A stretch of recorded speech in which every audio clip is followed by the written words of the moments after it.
साल था 2001, तारीख 13 दिसंबर की सुबह। संसद में शीतकालीन सत्र चल रहा था और महिला आरक्षण बिल पर हंगामा जारी था। तभी 5 आतंकियों ने हमला बोल दिया। सुरक्षा कर्मियों समेत 9 लोगों की मौत हो गई। 5 आतंकी भी शाम तक ढेर कर दिए गए। फिर आई 2013 की 9 फरवरी। संसद हमले की प्लानिंग करने वाले अफजल गुरु को फांसी पर लटका दिया गया। लेकिन अब 11 साल बाद उमर अब्दुल्ला को उसी आतंकी से हमदर्दी हो रही है।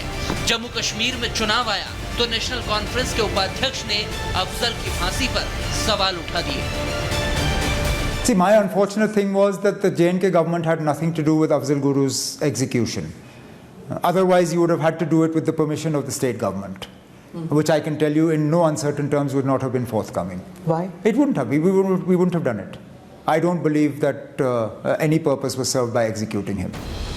एएनआई को दिए हुए इस इंटरव्यू को सुनकर तो लग रहा है कि आतंकी अफजल गुरु को फांसी देने से उमर अब्दुल्ला को दिक्कत हो रही है। जैसे ही ये बयान सामने आया तो बीजेपी भड़क गई। आज उनको कह रहे हैं चुनाव जीतने के लिए कि फांसी देना गलत था, तो पहले आवाज खामोश थी क्या चाहते उमर अब्दुल्ला? मात्र कुछ चुनाव जीतने के लिए देश को तोड़ने की बात करेंगे। उमर अब्दुल्ला जी घबराकर क्या कहते हैं, अफजल गुरु का मुद्दा छेड़ते हैं और सोचते हैं कि किसी तरह से उनको इसके चलते कुछ इमोशनल अपील वो करेंगे।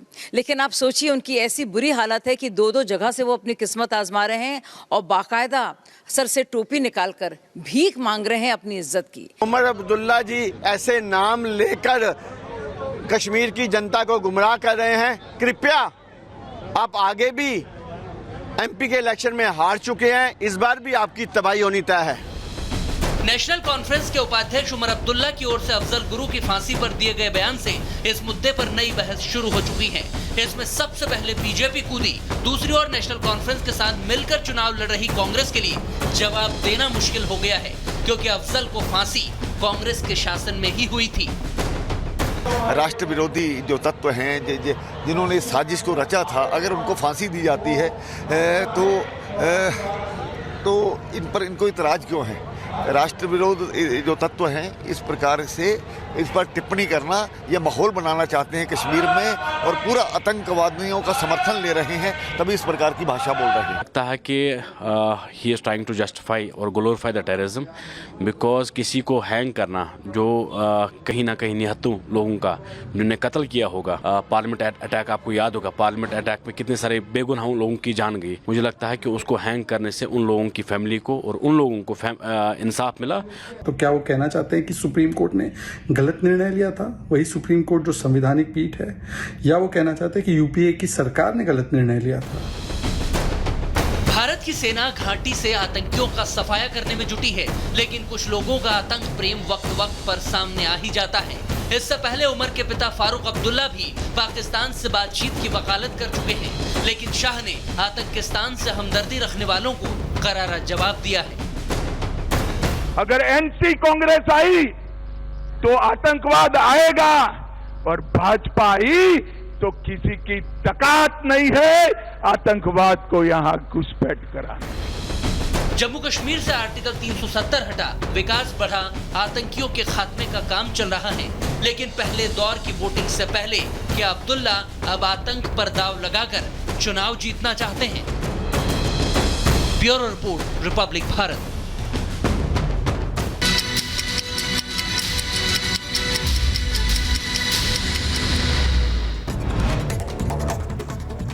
यूक्रेन के राष्ट्रपति ज़ेलेंस्की से मुलाकात के बाद इटली के पीएम मेलोनी का बयान आया सामने। कहा कि रूस यूक्रेन संघर्ष को सुलझाने में भारत अहम भूमिका निभा सकता है। रूस राष्ट्रपति पुतिन ने भी भारत की मध्यस्थता को लेकर दिया था बयान। कहा कि भारत संघर्ष सुलझाने सहायता कर सकता है।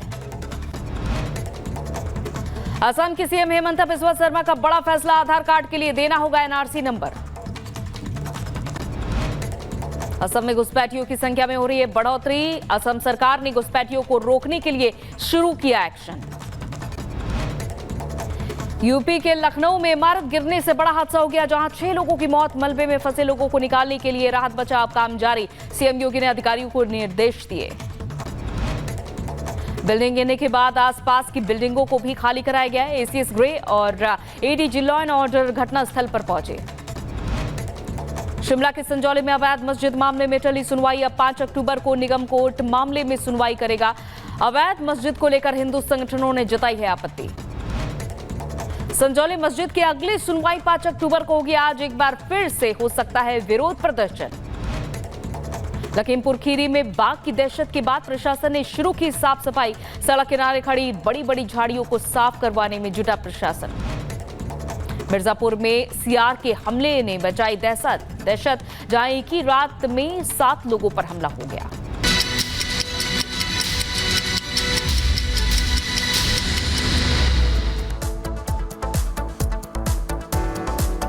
और अगर किसी पुलिस थाने में पुलिसकर्मी ही आरोपी से पिटता नजर आए तो उसे क्या कहेंगे? दरअसल राजधानी रांची में एक थाने का एक वीडियो वायरल हो रहा है। जरा वो वीडियो हम आपको 1 मिनट की रिपोर्ट में दिखाते हैं।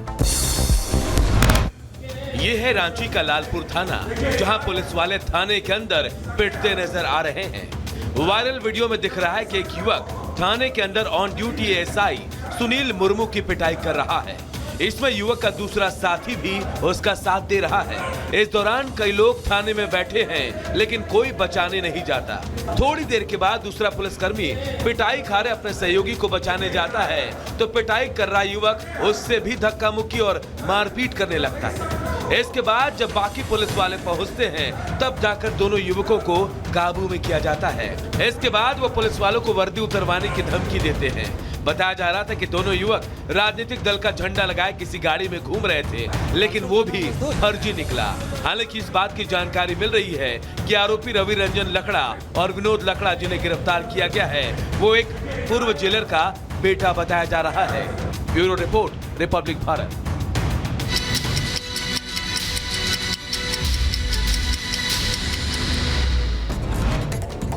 वेस्ट बैंक में एक तुर्की नागरिक की गोली मारकर हत्या। तुर्की राष्ट्रपति एर्दोगान ने हत्या पर दुख जताया। सुपर तूफान यागी ने वियतनाम में मचाई तबाही। चीन के बाद वियतनाम पहुंचा यागी तूफान।